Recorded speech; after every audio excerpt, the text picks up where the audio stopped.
You have the Daily Mail, Francis, which suggests that despite terra firma, we might not be entirely without threat. No, indeed. So the Daily Mail goes with the front page headline of defenceless. And it's telling the story about our armed forces whose budget has been cut to ribbons by successive governments. And Jeremy Hunt has refused to pump any more money in.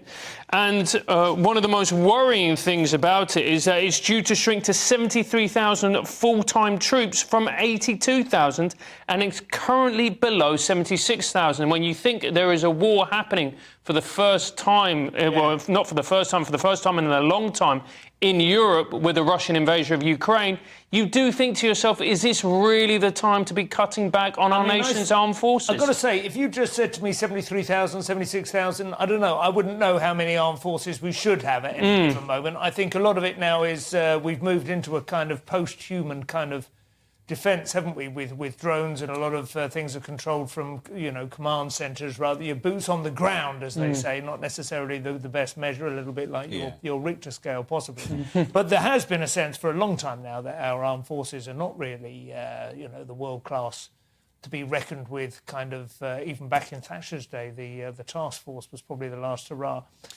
Well, I was going to say, we also are in a time of, I've not checked on this story, but it's the go-to reference, aircraft carriers with no aircraft, and recent stories about the kit not being up to scratch for various military operations. Yeah. That's a budget issue as well. I'm not normally the kind of person who would say spend on defence, but it now seems an odd time to get picky about it. Well, it was also, I remember, I did gigs out in the Falkland Islands as a stand-up. You know, 4 or 5 of us went out there, you get a few helicopter rides. But the thing that struck me was a lot of the young men out there were not what you might kind of picture when you think about, you know, army types. You know, they were not like bristling with muscles, covered in tattoos, stocky, masculine, you know, no-nonsense types. A lot of them felt more like this had been their best option leaving school, and maybe they were learning some decent trades and they were going to be able to re-enter.